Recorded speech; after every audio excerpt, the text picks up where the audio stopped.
I learned a long time ago that it's not what happens to you that determines your future. It's what you do about what happens to you. Some people are destroyed by difficult times, while others are developed by them.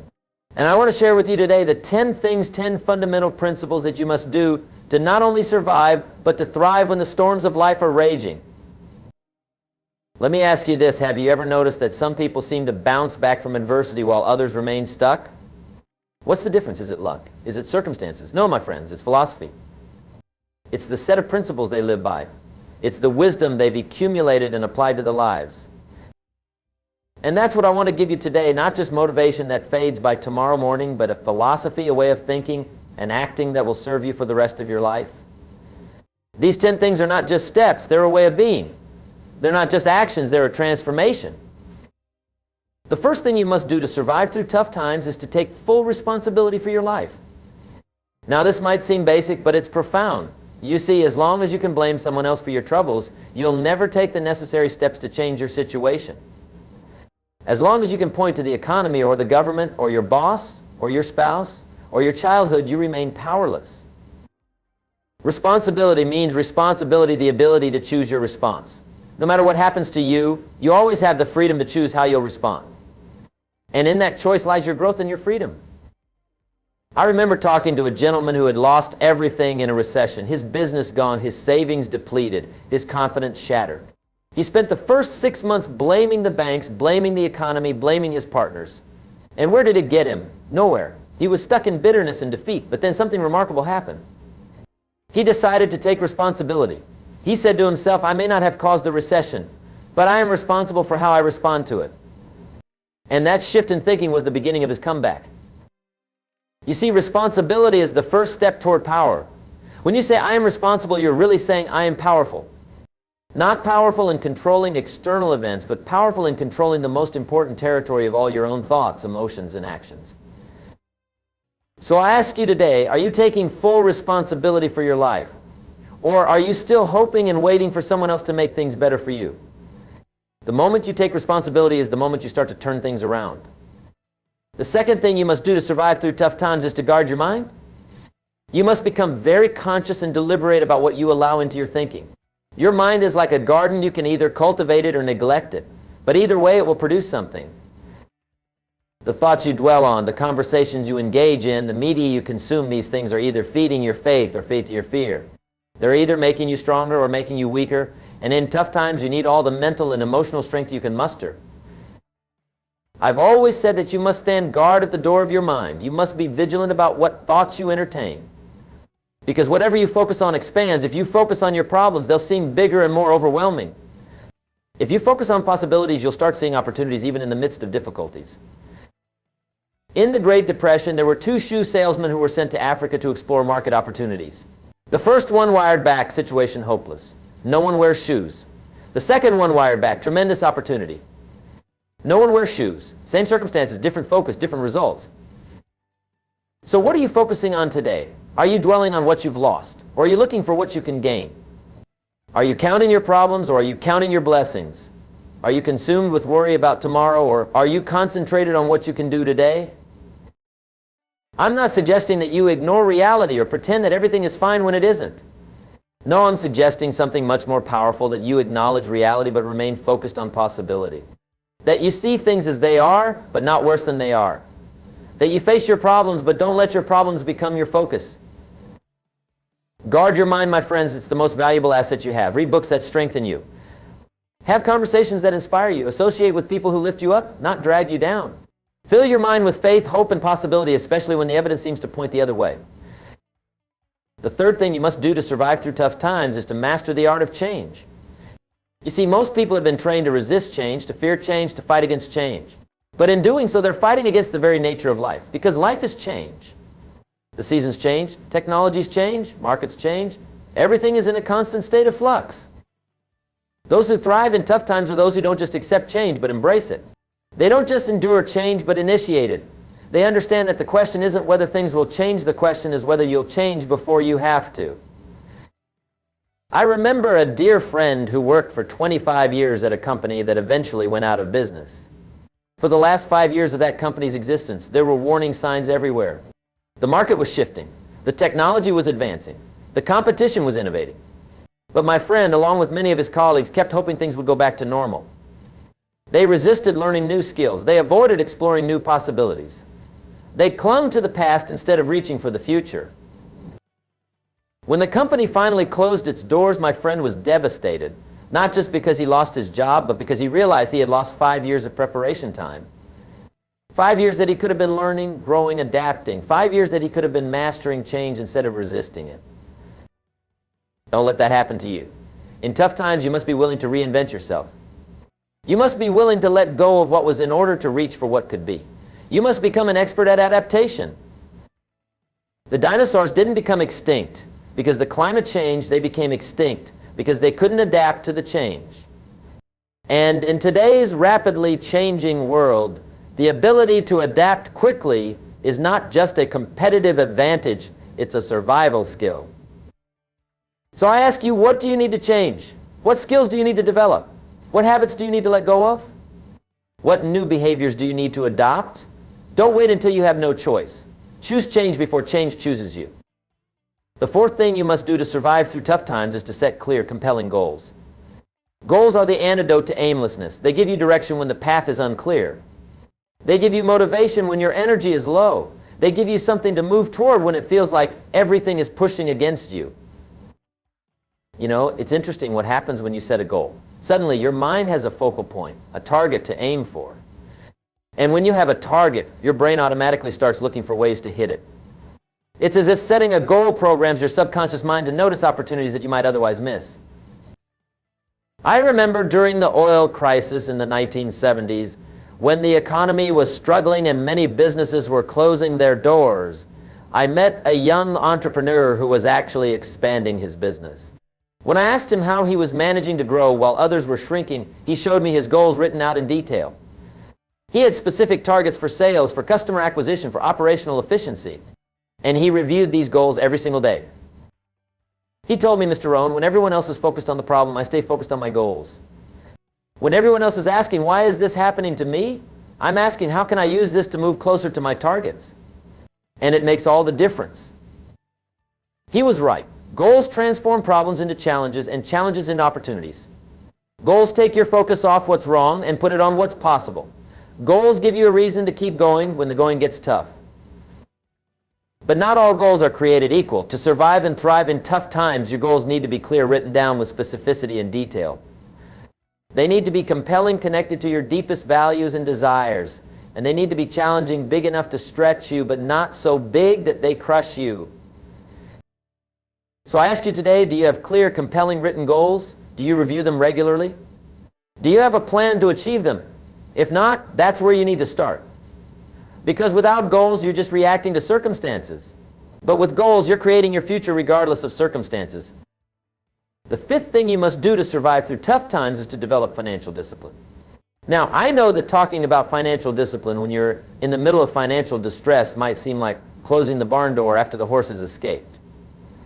But it's never too late to start developing better financial habits. Financial discipline isn't just about managing money, it's about managing yourself in relation to money.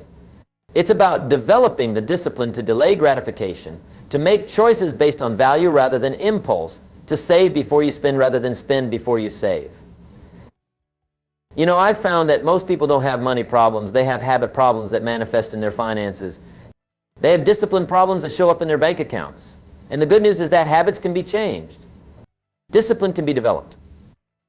I always recommend starting with the fundamentals. Spend less than you earn. Save a portion of everything you make. Avoid debt for consumables. Invest in your knowledge and skills. Build multiple streams of income. These principles aren't flashy or exciting. They won't make you rich overnight. But they will build a foundation of financial stability that can weather almost any storm. And isn't that what we're talking about today, weathering the storm?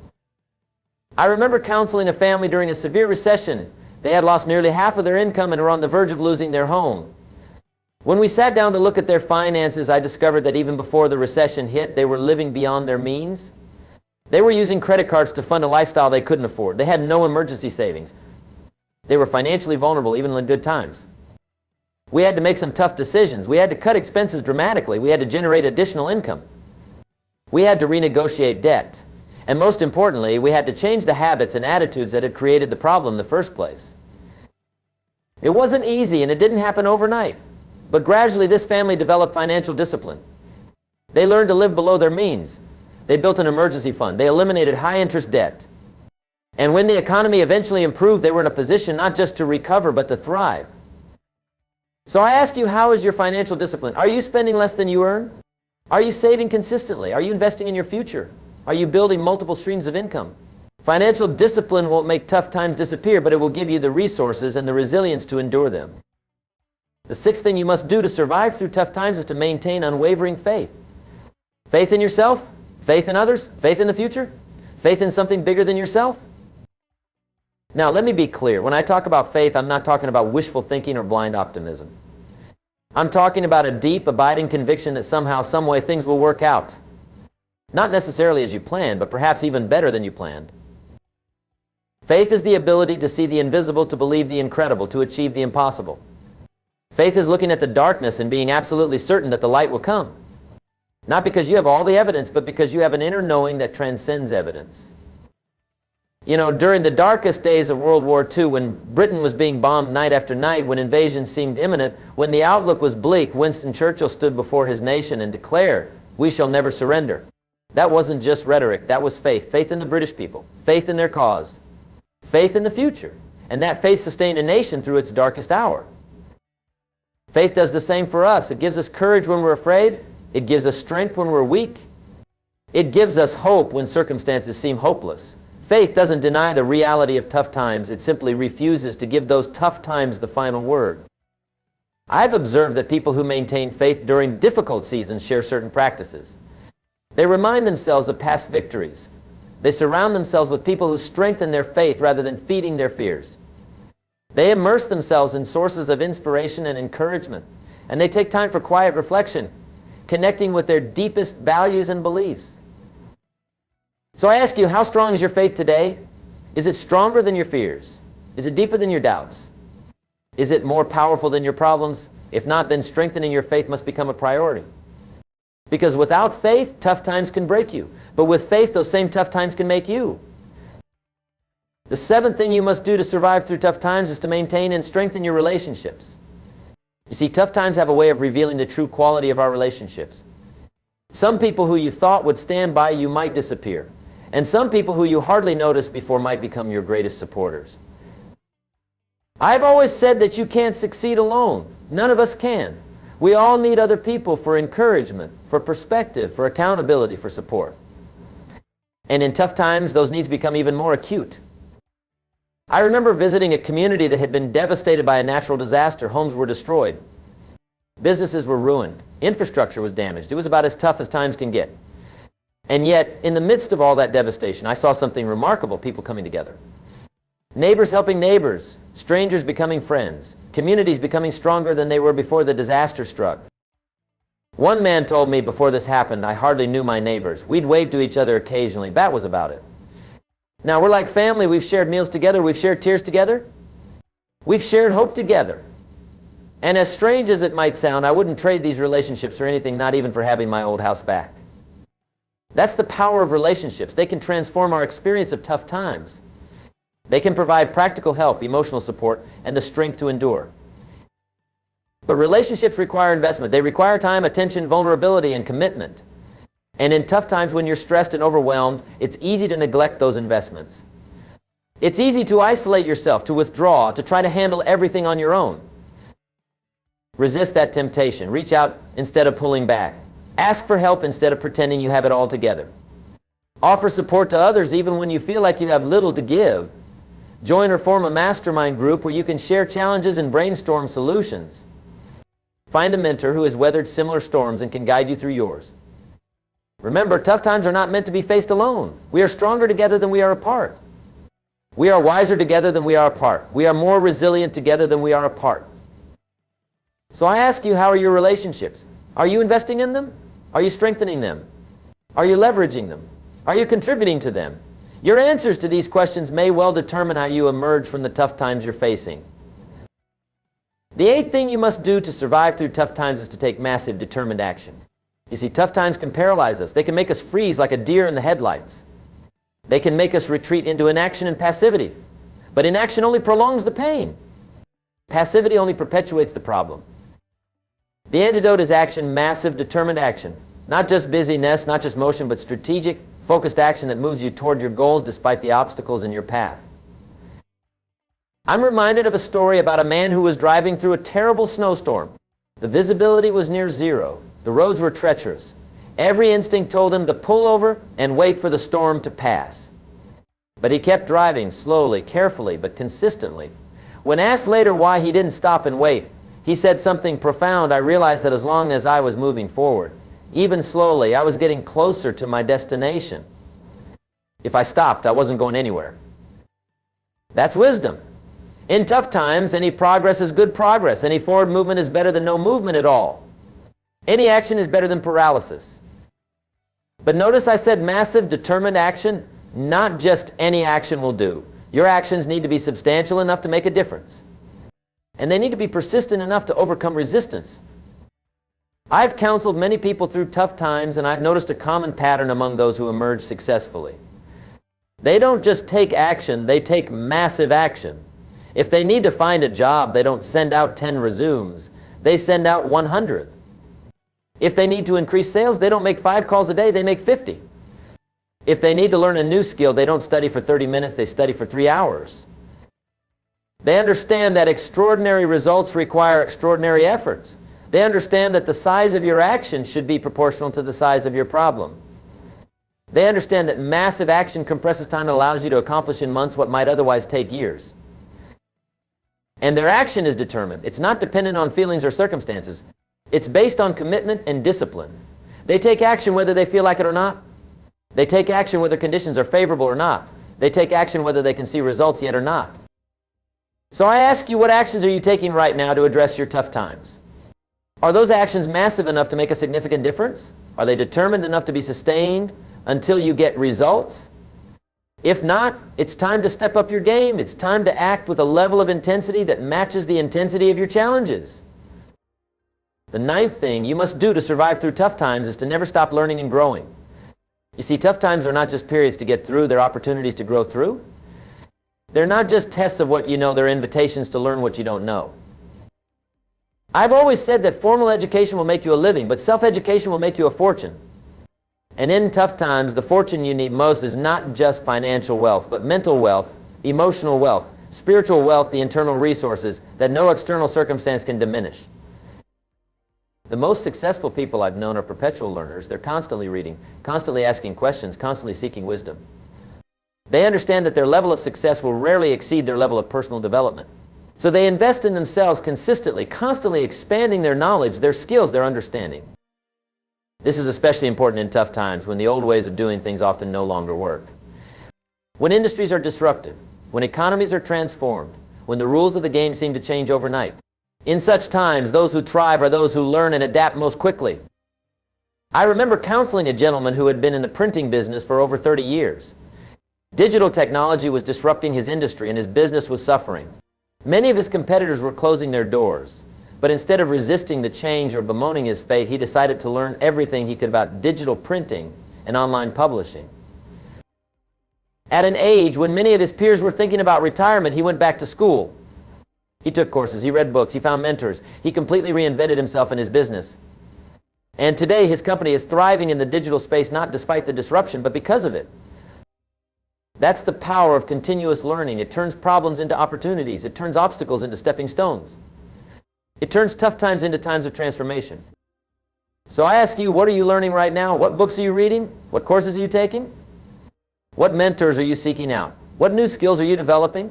Remember, the investment you make in yourself always pays the highest return. And in tough times, that return is not just financial, it's the capacity to not merely survive, but to emerge stronger, wiser, and more capable than before. And the 10th thing you must do to survive through tough times, perhaps the most important of all, is to maintain an attitude of gratitude. You see, gratitude is not just a feeling, it's a way of seeing. It's the ability to recognize and appreciate the good in your life, even when much seems bad. It's the capacity to focus on what you have, even when you're acutely aware of what you've lost. Gratitude is powerful because it shifts your focus. Instead of dwelling on your problems, you start noticing your blessings. Instead of counting your losses, you start counting your gains. Instead of asking, why is this happening to me? You start asking, what good can come from this? I've observed that grateful people are resilient people. They bounce back faster from setbacks. They maintain perspective during difficulties. They find joy even in challenging circumstances. Not because they're in denial about their problems, but because they refuse to let their problems define their entire experience. I remember visiting a refugee camp years ago where people had lost everything, their homes, their possessions, in some cases their family members. The conditions were difficult, to say the least. And yet I met a woman there whose face radiated joy. When I asked her how she maintained such a positive spirit in the midst of such hardship, she showed me a small notebook that she carried everywhere. It was a gratitude journal. Every day she wrote down 3 things she was thankful for. Some days they were small things, a sunny day, a kind word from a neighbor, enough food for her children. Other days they were profound, the safety of her remaining family, the hope for a better future, the inner strength and know she had until she needed it. This journal, she told me, keeps me from losing my soul to bitterness. It reminds me that even here, even now, there is good to be found if I have eyes to see it. I've never forgotten that lesson. Gratitude doesn't change your circumstances, but it changes your experience of those circumstances. It doesn't remove your problems, but it puts those problems in a larger, more hopeful context. It doesn't deny the reality of tough times, but it affirms the reality of blessing even in tough times. So I ask you, what are you grateful for today? What blessings can you count even amid your challenges? What gifts have come to you through your difficulties? Develop the habit of gratitude, and you'll develop the resilience to face whatever tough times come your way. Ladies and gentlemen, we've covered a lot of ground today. We've explored 10 things you must do to survive through tough times. Take full responsibility, guard your mind, master the art of change, set clear goals, develop financial discipline, maintain unwavering faith, strengthen your relationships. Take massive action, never stop learning, and maintain an attitude of gratitude. But before we conclude, let me add one more principle, a bonus, if you will. And that is, understand that tough times don't last, but tough people do. The difficulties you're facing today are not permanent. They're not forever. They're just for now. And if you apply the principles we've discussed, you won't just endure these tough times, you'll emerge from them stronger, wiser, and better prepared for whatever the future holds. You see, I believe that life is not just a matter of chance, it's a matter of choice. It's not just what happens to us, it's what we do about what happens to us. It's not just the hand we're dealt, it's how we play our cards. And that's good news, because it means that no matter how tough your current circumstances may be, you have choices. You have power, you have agency. You are not a victim unless you choose to be. You are not defeated unless you decide to quit. So choose today to take responsibility. Choose today to guard your mind. Choose today to embrace change.